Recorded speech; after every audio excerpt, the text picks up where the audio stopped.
ऐ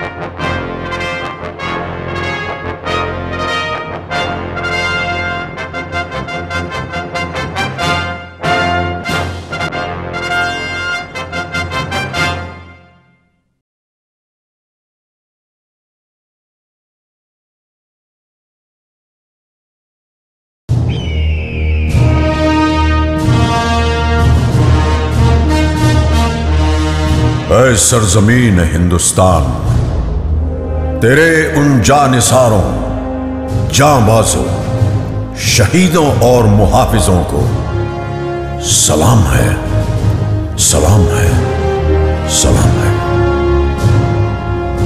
जिन्होंने अपनी बहादुरी की कलम से फतह की एक और बेमिसाल तारीख लिख दी।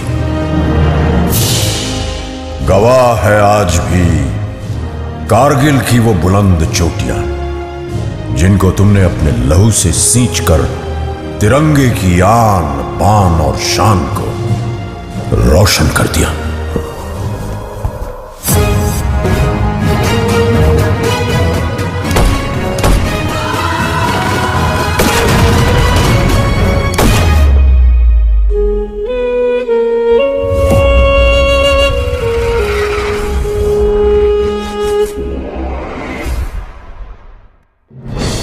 सन 1999 पड़ोसी मुल्क पाकिस्तान ने बगैर किसी आभास के अपने सैनिकों को एलओसी पार कर भारत की सीमा के अंदर भेज दिया।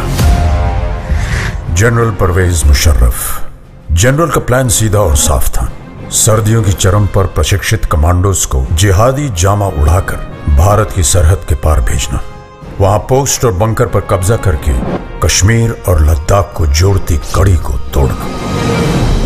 द्रास सेक्टर की मुश्को घाटी, मारपुला रिज लाइन, कारगिल के आसपास काकसर, बटालिक सेक्टर, चोर बाटला सेक्टर और सियाचिन के दक्षिण में तुर्तुक पर पाकिस्तानी फौज ने धोखे से अपना कब्जा जमा लिया था। लेफ्टिनेंट सौरभ कालिया की अगुवाई में निकली पेट्रोलिंग पार्टी बड़े रहस्यमय ढंग से गायब हो गई थी। कुछ दिनों के बाद उनका क्षत विक्षत शव पाकिस्तानी सेना ने हमें सौंपा। जिस निर्दयता से उन्हें मारा गया था, प्रशिक्षित पाकिस्तानी फौजियों की ही कुचेष्टा थी।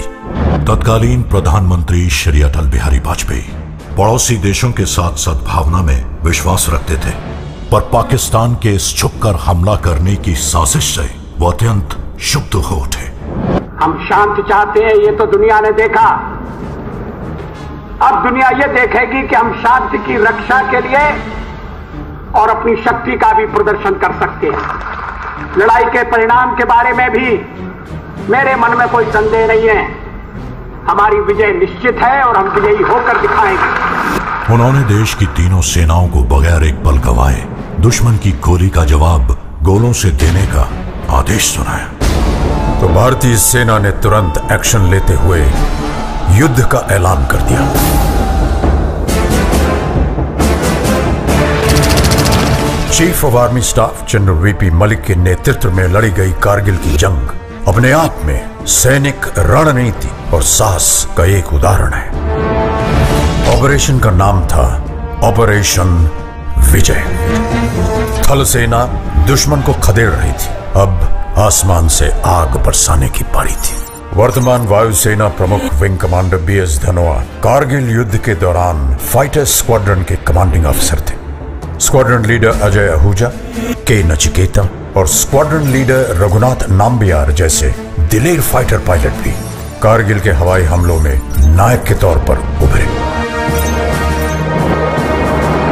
नाम दिया गया ऑपरेशन सफेद सागर। इसी दौरान भारतीय नौसेना भी सक्रिय हो उठी। वाइस एडमिरल माधवेंद्र सिंह की अगुवाई में पूर्वी और पश्चिमी बेड़े एकत्रित हुए और तुरंत उत्तरी अरब सागर से कराची बंदरगाह की घेराबंदी कर दी गई। भारतीय नौसेना के इस मिशन का नाम था ऑपरेशन तलवार। इतिहास बदलने जा रहा था।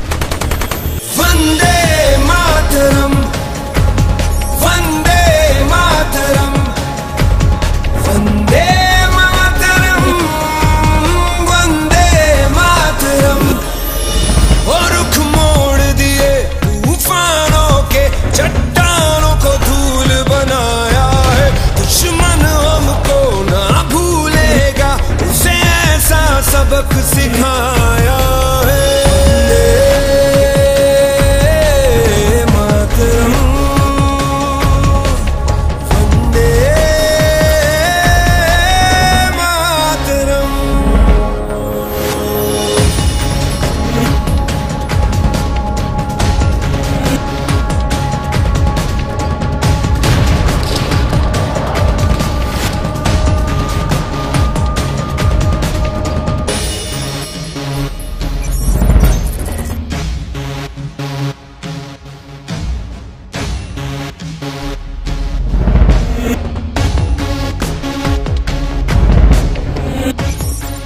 Yugnath Joshi on the radio set. After that, another bunker was captured. My company's success की नलवाज़ ये दिल मांगे मोर. चाहे आंधी चले तूफान उठे बढ़ता ही रहे तू रुके नहीं जब तक है फलक जब तक है ज़मीं मेरा दिल ये कहे कभी झुके नहीं बस यूं ही लहराए तिरंगा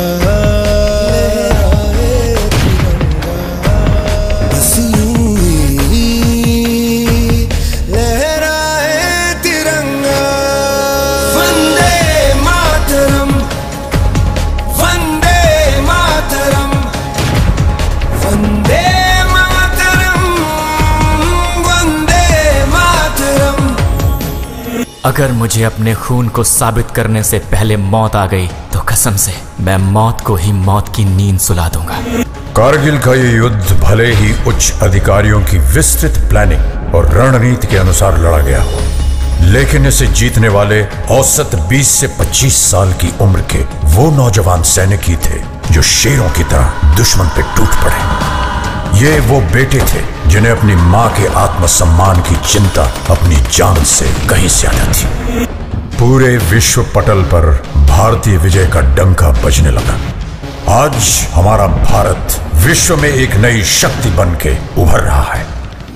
कारगिल की ये विजय उस नए भारत की नींव का पत्थर है, क्योंकि इस युद्ध में बही खून की हर एक बूंद ने हमारे आज को सींचा है।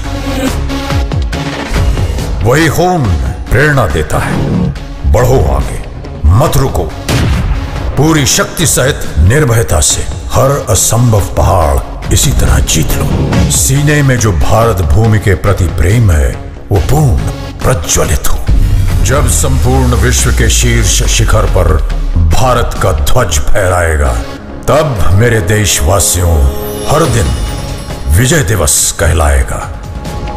मां भारती के लिए बलिदान देने वालों की याद में निर्मित राष्ट्रीय समर स्मारक उन्हें समर्पित है। देश के लिए जीवन लगा देने वाले, जिंदगी खपा देने वाले, जिए भी तो देश के लिए, मरे तो भी देश के लिए, जिए तो भी तिरंगे के लिए, मरे तो भी तिरंगा ओढ़ करके, ऐसे हर किसी को मैं आज नमन करता हूं, प्रणाम करता हूं, आपसे आह्वान करता हूं। आइए मेरे साथ बोलिए, भारत माता की, भारत माता की, भारत माता की, वंदे वंदे।